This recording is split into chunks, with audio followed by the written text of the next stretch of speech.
A'udzubillahi minasyaitonirrajim. Bismillahirrahmanirrahim. Assalamualaikum warahmatullahi wabarakatuh. Kembali lagi bersama Mang Sukir di channel Sambal Hitam. Untuk cerita kali ini, Mang Sukir akan menceritakan sebuah kisah yang berjudul Gadai Nyawa, Kekasih Masa Lalu. Cerita ini ditulis oleh R. Nurlela. Sebelum Mang Sukir melanjutkan cerita, jangan lupa dukung channel ini dengan subscribe, nyalakan notifikasinya agar teman-teman tidak ketinggalan dengan cerita-cerita dari Mang Sukir. Oke, tak usah berlama-lama, langsung saja kita ke ceritanya. Selamat mendengarkan. Singkat cerita, Bule menelpon 30 menit sebelum restoran tutup. Aku sedang memeriksa hasil penjualan bersama Ambar. Sejenak, kuangkat panggilan tersebut. "Ada apa, Bule?" tanyaku. "Kamu sebentar lagi pulang kan? Bule sama Pak Le mau pergi melayat di Sleman. Kemungkinan menginap. Saudara Pak Lemu meninggal. Kamu gak apa-apa di rumah sendiri?" Bule memastikan, seolah-olah aku anak kecil. "Iya, tenang saja. Aku sebentar lagi tutup resto," sahutku. "Ya sudah, kuncinya ada di bawah pot Kemboja Jepang. Bule berangkat dulu ya. Hati-hati di rumah. Kalau mau makan, masih ada lauk di kulkas," pamitnya. "Iya, kalian juga hati-hati," tutupku. Aku berpaling ke Ambar. Ia sepertinya sudah selesai rekap data. Wulan dan Andi pun tinggal menyapu. Aku segera membalikkan papan tanda tutup.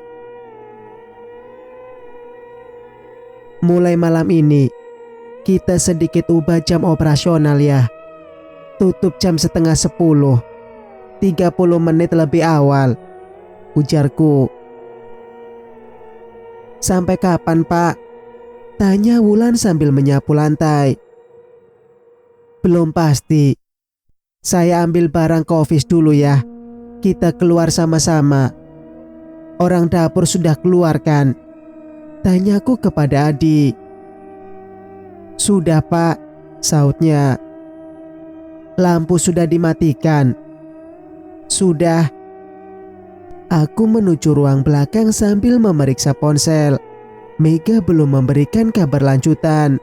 Namun, entah kenapa aku yakin ia pasti datang ke taman kota. Setelah memastikan semua beres, kami keluar restoran bersama. Untuk saat ini, kami belum memiliki security. Jadi, kunci ku pegang sendiri. Terkadang, kupasrahkan kepada Sukma jika ia masuk pagi. Sementara kunci cadangan dipegang oleh Tobi. "Hati-hati," pesanku kepada Wulan dan Adi yang pulang bersama. Rumah mereka searah, sedangkan Amber dijemput suaminya. "Bapak juga," balas Wulan. Aku pun membelah malam, menuju tempat perjanjian dengan Mega. Hawa dingin menusuk tulang. Langit-langit terlihat bersih. Bintang bertaburan. Jalanan mulai lengang, tetapi aku sengaja melambatkan laju roda 2ku. Aku ingin tiba di sana tepat pukul 23, sesuai permintaan Mega. Beberapa orang masih terlihat di taman. Lampu-lampu menerangi setiap sudut dan tempat duduk. Setelah memarkirkan motor, aku mengedarkan pandangan ke sekitar. Jarum jam tanganku sudah berhenti pada angka 11. "Tawang," suara yang ku kenal memanggil. Aku mencari sumber suara. Ternyata ada di kursi panjang, dekat ayunan. Mega melambai ke arahku. Ia mengenakan jaket rapat serta celana panjang. Hembusan angin makin membuat orang enggan berlama-lama berada di luar rumah. Satu persatu, mereka mulai meninggalkan taman.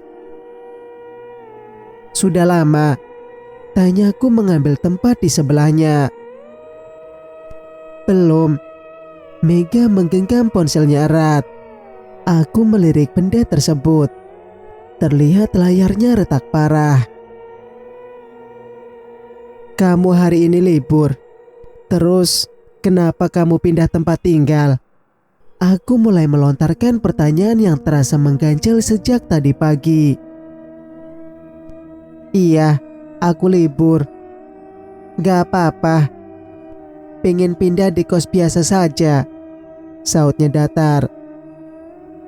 Oh, begitu. Aku mengeluarkan ponsel yang kubeli untuknya tadi siang. Ini, buatmu. Apa ini? Mega menyambut uluranku. Ponsel baru buatmu. Pakailah, biar kita bisa komunikasi lebih lancar. Jujur, sejak kemarin aku bingung karena kamu gak bisa dihubungi. Paparku. Mega tersenyum. Aku memperhatikan lekuk bibirnya yang tidak secerah beberapa hari yang lalu. Mata itu pun kuyup, seperti kehilangan semangat. Ada masalah?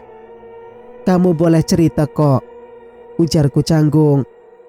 Mega lebih banyak diam sejak saat itu.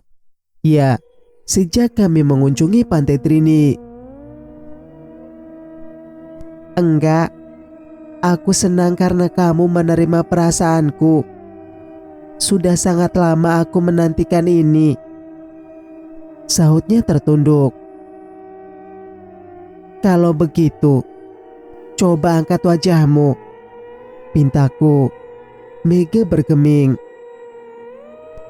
Aku malu, sahutnya lirih. Aku menghela napas panjang. Samar. Tercium aroma aneh yang membuatku berdebar. Mega menimang ponsel pemberianku. Selama beberapa saat, kami hanya mengikuti isi pikiran masing-masing.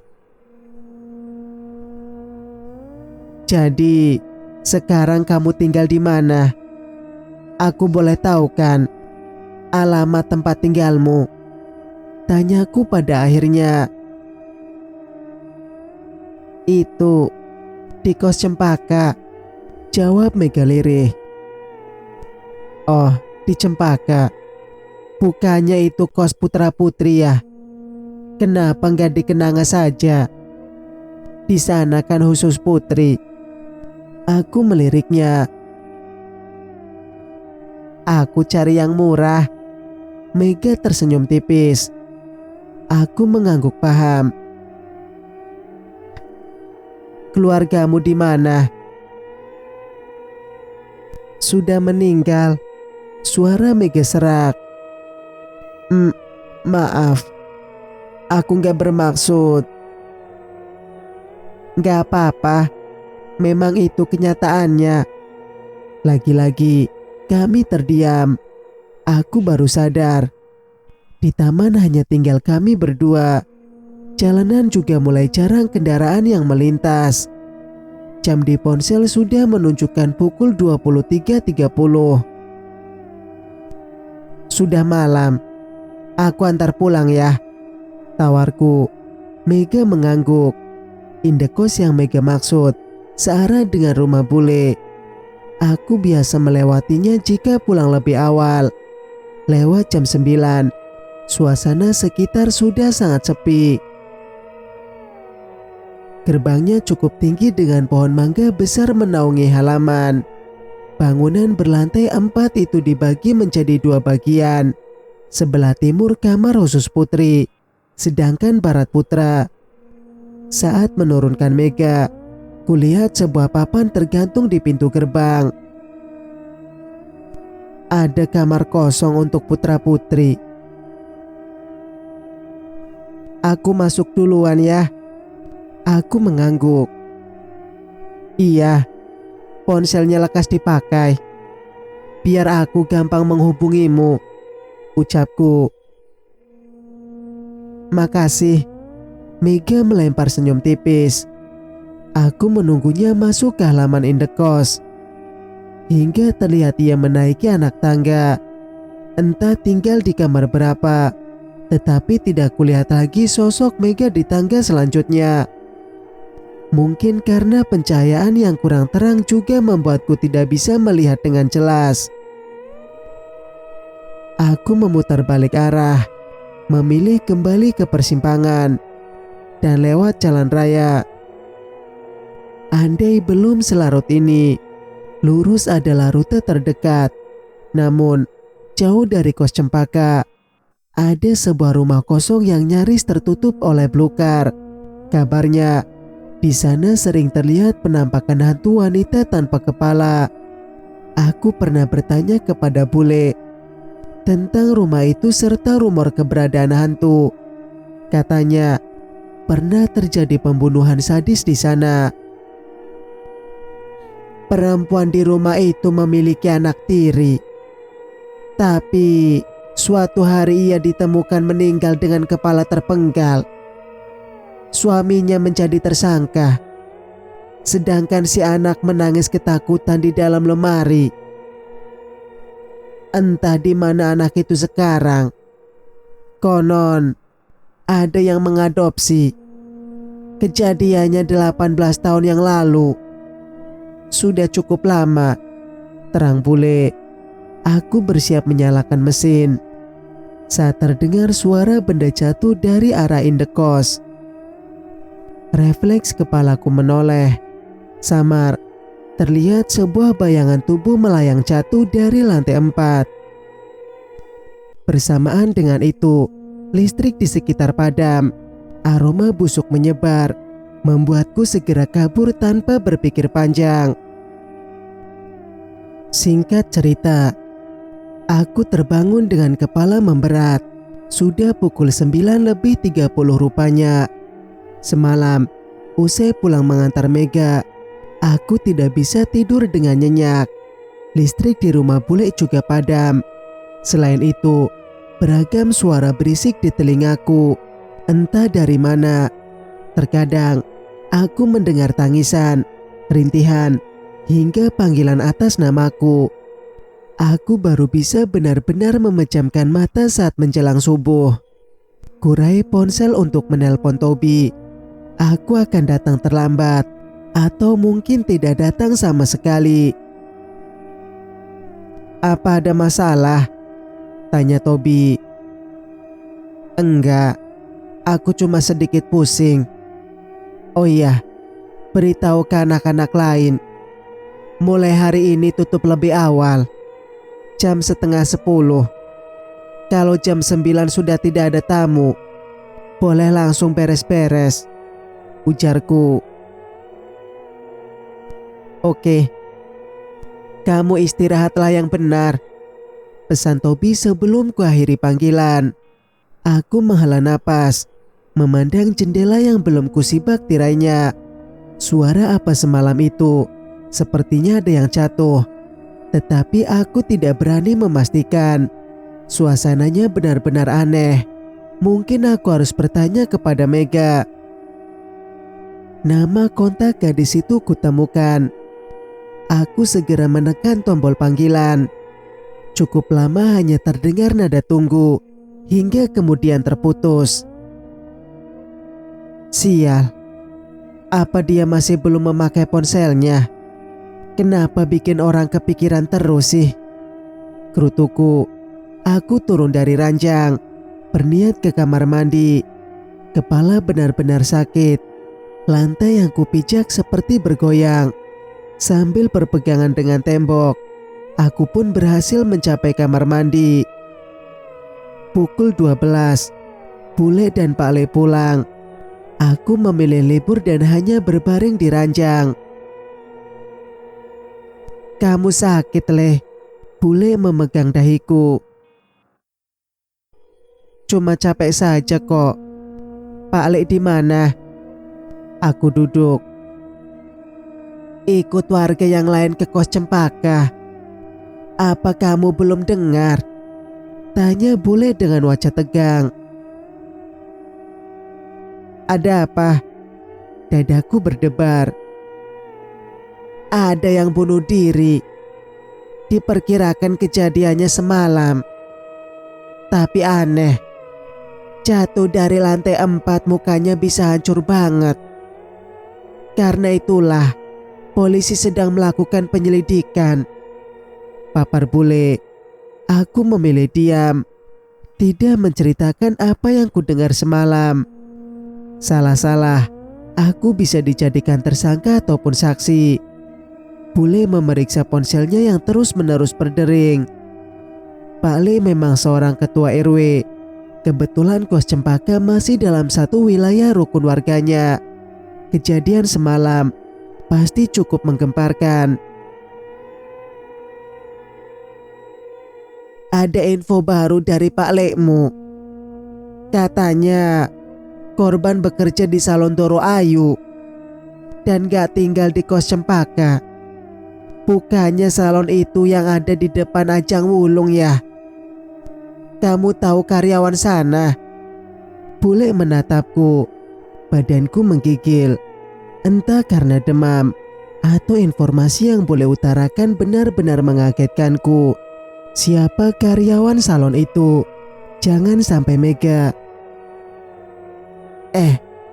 Kamu demam ya? Sebentar, boleh carikan obat dulu di warung? Atau mau ke dokter? Wajah Bule panik. Aku gak apa-apa. Tapi siapa nama korbannya? Tanyaku tercekat. Entah. Ya, Bule belum tanya. Mungkin Pak Lemu sebentar lagi memberitahu. Kamu serius baik-baik saja. Boleh ambilkan air hangat untuk kompres dulu. Pamitnya meletakkan ponsel di ranjang. Aku berusaha meredam detak jantung yang tidak beraturan. Terdengar nada dering dari ponsel Bule. Aku melihat pop-up pesan yang muncul dari Pak Le. Namanya Dewi. Sekarang jenazahnya sudah dibawa ke rumah sakit. Kondisi kos. Dewi, aku seperti pernah mendengar nama itu. Seperti tersentak. Segera kurai ponsel dan menghubungi Tobi. Halo Tob, Sukma masuk apa enggak? Tanyaku tidak sabar. Dia libur. Ada apa? Kamu seperti panik begitu. Beri aku alamat tempat tinggalnya. Buruan. Aku tunggu di chat. Aku memutus panggilan tanpa memberi alasan kepadanya. Ia pasti bingung. Tetapi aku belum ingin membicarakan ini dengannya. 2 menit kemudian pesan itu masuk. Alamat tempat tinggal Sukma. Ternyata ada di kos Kenanga. Bule, aku pergi dulu. Pamitku melihat wanita itu masuk kamarku membawa baskom dan handuk kecil. Mau kemana? Bukannya kamu masih sakit? Seru Bule. Aku sudah sembuh. Ucapku menghambur ke teras. Tanpa menunggu Bule menyusul, aku segera melajukan motor menuju kos Kenanga. Singkat cerita, dalam sekejap, kehebohan di kos Cempaka menyebar ke seluruh kecamatan Karangmojo. Aku segera menghindari kawasan tersebut. Meskipun menuju kos Kenanga lebih dekat lewat sana. Sukma ku telepon tidak diangkat. Semoga saja ia ada di tempat. Tiba-tiba di depan bangunan bercat oranye itu, terlihat mobil polisi terparkir di halamannya yang tidak terlalu luas. Aku sudah menduganya. Penyelidikan dilakukan hingga ke tempat tinggal Dewi, yakni tetangga Sukma. Kulihat karyawanku tersebut sedang diinterogasi bersama beberapa gadis lainnya. Setelah polisi pergi, aku mencoba melambai ke arah Sukma yang terlihat gelisah. Kebetulan, ia menoleh ke arah gerbang, di mana aku duduk di atas motor. Pak Tawang, sambutnya kaget. Iya, bisa kita bicara sebentar? Tanyaku sambil mencuri pandang ke pintu-pintu kamar yang tertutup. Boleh, saya ambil ponsel dulu di kamar. Pamit Sukma berbalik. Beberapa gadis menatapku sambil mengulas senyum. Aku hanya membalas dengan anggukan. Sukma menuju kamar lantai bawah, lalu membuka pintu nomor 5. Tak lama, ia sudah keluar membawa ponsel dan dompet. Maaf, saya tidak tahu kalau Bapak menelpon, ucapnya menghampiriku. Tidak apa-apa, ayo bicara di kafe depan, ajakku. Sukma tidak bertanya apa tujuanku mendatanginya. Mungkin karena kondisi gadis itu masih cukup syok dengan kematian tak wajar tetangganya. Aku bisa merasakan bayangan takut dan gelisah yang ia pancarkan sebelum naik ke motorku. Usai memesan minuman dan beberapa camilan, aku pun memulai pembicaraan. Kamu dekat dengan Dewi? Tanyaku terus terang. Tidak terlalu sih. Cuma kadang-kadang ia menginap di kamarku karena takut, sahut Sukma lirih. Takut apa? Aku mulai penasaran. Entah Pak, sejak menginap di mes salon dan mendapati penampakan hantu kepala terbang, katanya di kamar pun ia merasa hantu itu mengikutinya. Ia tidak bisa tidur, lalu menginap di kamar saya, ungkap Sukma. Terus malam kemarin, kenapa ia bisa ditemukan di kos Cempaka? Cecarku. Saya tidak tahu Pak, tapi kata tetangga di kamar nomor 6, malam itu Dewi memang pergi dengan pacarnya yang tinggal di kos Cempaka, tuturnya serak. Aku mempersilahkan ia meminum jus jeruk yang baru datang. Jadi, apa mungkin pacarnya yang melakukan itu? Tanyaku pelan. Sukma menggeleng. Lelaki itu, Heru, memiliki alibi yang kuat. Menurut info yang saya dengar, usai mengantarkan Dewi pulang, Heru main di rumah temannya dan menginap di sana. Ada 5 orang saksi yang melihat Heru ada di sana. Lalu, kenapa Dewi bisa kembali ke sana? Aku memicit kening. Untunglah, Sukma tidak curiga karena aku terus bertanya soal kematian Dewi. Sebelumnya, apa Bapak tidak tahu penghuni kos Cempaka hanya ada 20 kamar? Dari 80 yang ada, mereka banyak yang tidak betah karena sering terganggu oleh bau busuk yang sumbernya entah dari mana.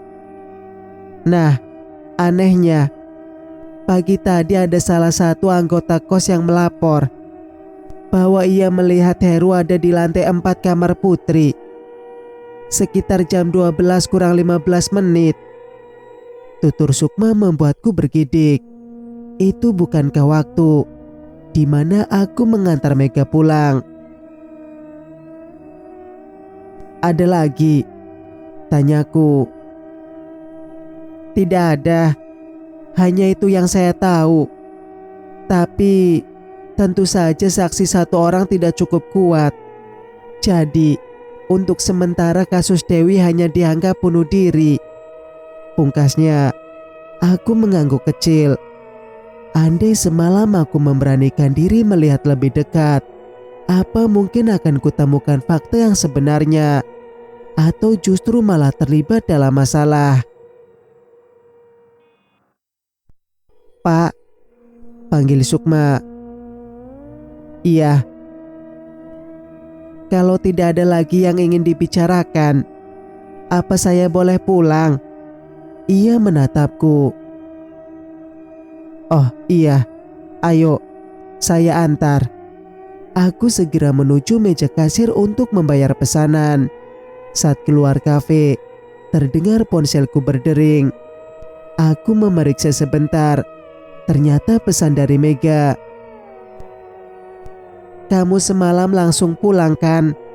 Aku tertegun. Jari bersiap mengetik pesan balasan. Tetapi kulihat Sukma sudah menunggu. "Nanti saja deh," batinku. Aku menurunkan Sukma di depan gerbang. Mobil polisi sudah tidak ada. Tetapi kondisi indekos masih ramai. Para penghuninya duduk berkumpul di salah satu teras. "Kamar Dewi yang mana?" tanyaku. "Itu, nomor 3, Pak. Paling besok keluarganya datang mengambil barang," ucap Sukma menunjuk salah satu pintu yang tertutup. Aku mengangguk, lalu segera berpamitan pulang. Di rumah, Bule sedang berbincang dengan tetangga. Mereka menatap layar ponsel sambil mendiskusikan entah apa. "Dari mana, Le?" Bule menatapku cemas. "Keluar sebentar," sahutku berlalu masuk rumah. Aku merebahkan diri di sofa, berniat membalas pesan Mega yang tadi sempat kuabaikan. Namun, ternyata sudah ada pesan baru. "Kamu lagi apa? Jangan bilang sedang kencan dengan perempuan lain." Napasku memberat. Baru kali ini Mega menunjukkan sikap cemburu dan curiga. Apa ia tahu kalau aku sempat keluar dengan Sukma? "Aku di rumah. Habis dari luar sebentar. Semalam aku langsung pulang. Kamu baik-baik saja? Apa aku perlu ke situ?" balasku. "Gak usah. Aku baik-baik saja. Nanti malam kalau mau jemput aku," Mega membalas dalam hitungan detik. "Boleh. Jam berapa? Kamu libur?" "Iya. Salon sementara libur karena kematian Dewi. Jam 9. Aku tunggu di persimpangan saja." Aku meletakkan ponsel karena merasa pusing. Tubuh rasanya sakit dan dingin. Nada pesan masuk kembali terdengar. Aku membukanya malas, tetapi langsung membeliakan mata saat melihat gambar yang ternyata dikirim oleh Pak Le. Foto jenazah yang ditutup koran. Dalam keterangan, hanya tertulis waktu ditemukannya jasad tersebut. Jasad Dewi. Maaf Wang, Pak Le salah kirim." Pesan baru tertulis di bawah gambar. "Gak apa-apa, ini jasad Dewi." Aku bertanya meski sudah bisa menduganya. "Iya. Hapus saja kalau kamu gak nyaman." Aku memperbesar layar.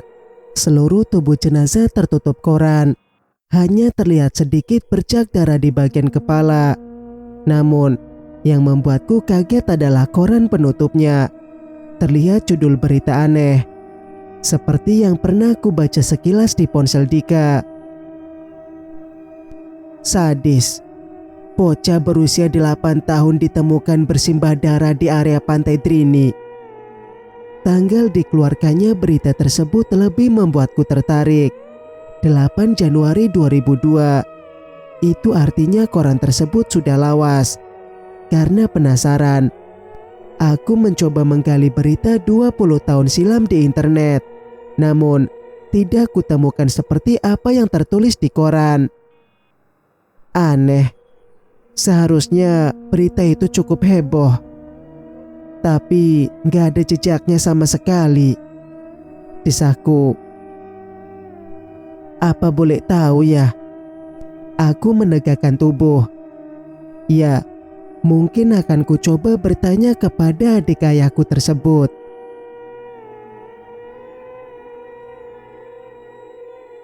Bersambung. Nantikan kelanjutan ceritanya di video berikutnya. Mang Sukir pamit. Wassalamualaikum warahmatullahi wabarakatuh.